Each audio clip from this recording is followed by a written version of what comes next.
I want to move to a little thing I like to call choose between two. It's a game that I like to play with my guests. I'm going to give you two options, and you have to give me your answer and tell me why that will be the one you will go for. Are you ready to play?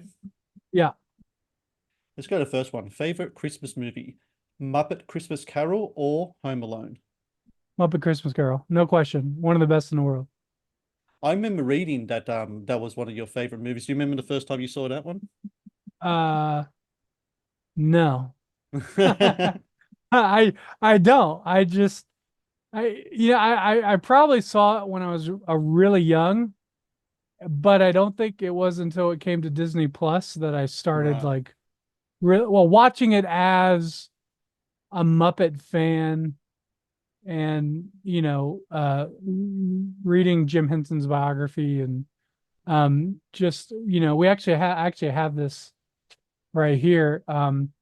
It says well it says can we buy the Muppets today? Right.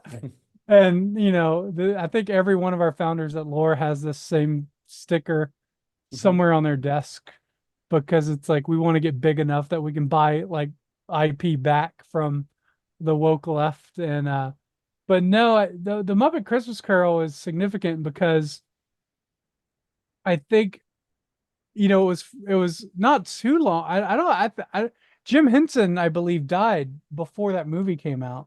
Mm. And so that was, I believe, Frank Oz's first directorial debut. But I think it shows you a movie where one, they wanted to make something that would honor Jim. Um, but it also, I think it so fully understands and grasps how the Muppets work um, in the context of another original narrative. The Muppets aren't great for original IP. The original Muppet movie was fantastic. I mean, Muppets Take Manhattan, it's pretty great.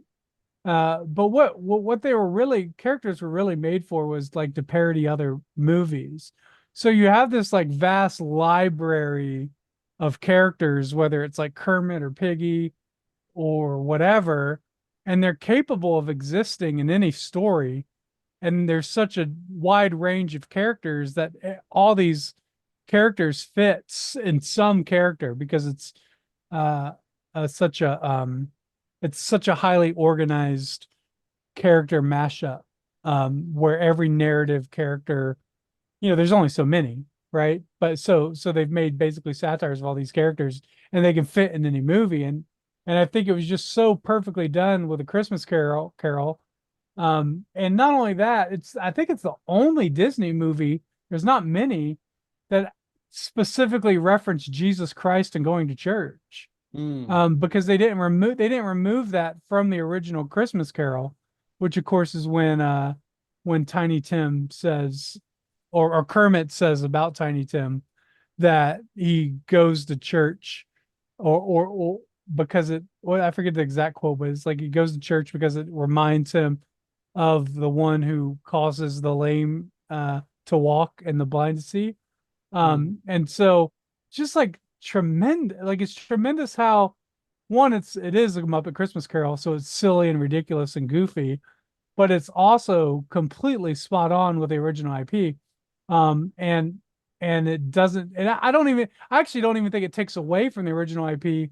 I think it actually makes the original story better in Mm. some ways. And it's just, man, that's impossible to do. Mm. It's just, and you have to really understand your characters. And then ever since Disney bought the Muppets, they haven't known what to do with them.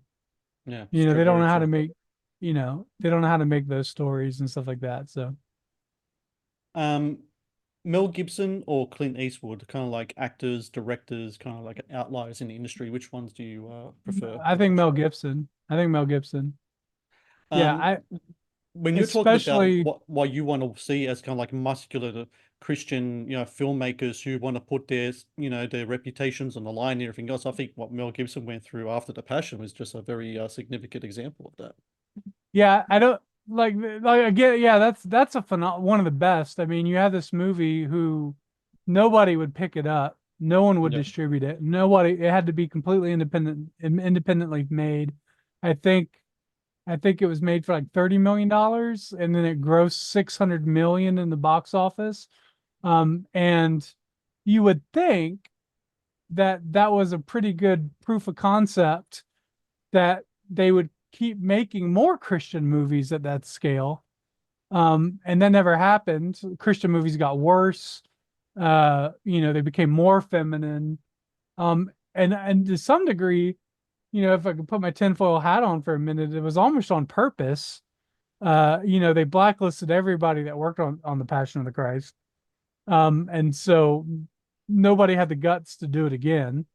And then the faith-based movies, I think, were threatened with the idea that they could be so easily beaten by just making good movies, that I think they doubled down and isolated and siloed their films as a way to not have to compete with Hollywood, right? We'll just be less than Hollywood, and then we don't have to worry about it, right? And so I don't know if that was on purpose or unintentional or the market just worked, but part of me just thinks that it's people just were very afraid of that's how prime for disruption the Christian faith-based market is. It only takes one movie to really just destroy everything that's been built, and for us to see how bad everything really is.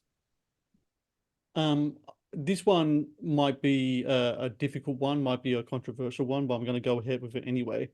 When it comes to the Christian faith-based film market right now, and TV, I guess, you have two big outliers. You have Angel Studios and Kingdom Story Company. Which of those two do you think is the better of the two in regards to the content they're putting out? Well, Angel's not a Christian company, so they're Mormons. I think that's important to distinguish. And I actually like Kingdom.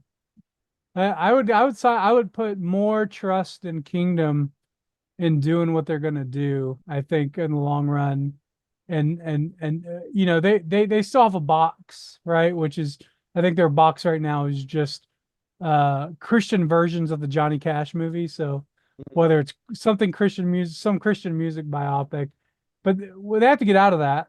I hope they do. I think they will. And when they do, I really think they do have a desire to actually not make stupid faith-based films, and they're trying to change that step by step. And a lot of that we'll see what comes from the Wonder Project with their deal with Amazon. I think Kingdom is making content for that too. Mhm. Or one of the Irwin brothers is running Kingdom, I believe. Yeah, and the other is running the Wonder Project. I might be wrong about that, but I think that's pretty accurate.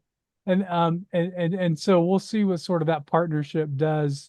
My only concern, of course, with their workings with the Wonder Project is just, how many strings come attached with Amazon money, You're right. right? When you go and you get $100 million from Amazon, suddenly you're pro-union, right? You have to work within the confines of what Amazon will allow you to do.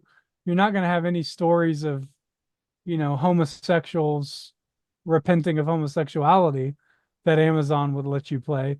So I'm sure they have a lot of boundaries and stuff. So it'll be interesting what they can do within those confines that they've set them. I mean, they've taken the money, so they've placed it on themselves. So the only, they only have themselves to blame. But yeah, we'll see what happens with that. Last one. You're at the cinema.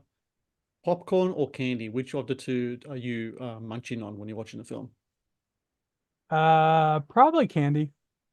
What's your go-to? Uh, Reese's Pieces. Ah, that's the second time someone said that. Okay. Yeah. That's like a Y'all peanut. That's a peanut butter peanut don't have those in chocolate. Australia? I think we have them, but they're like at a very limited capacity here in Oh Australia. yeah, so it's basically an M&M, but the inside is Reese's peanut butter cup. Oh, okay, cool.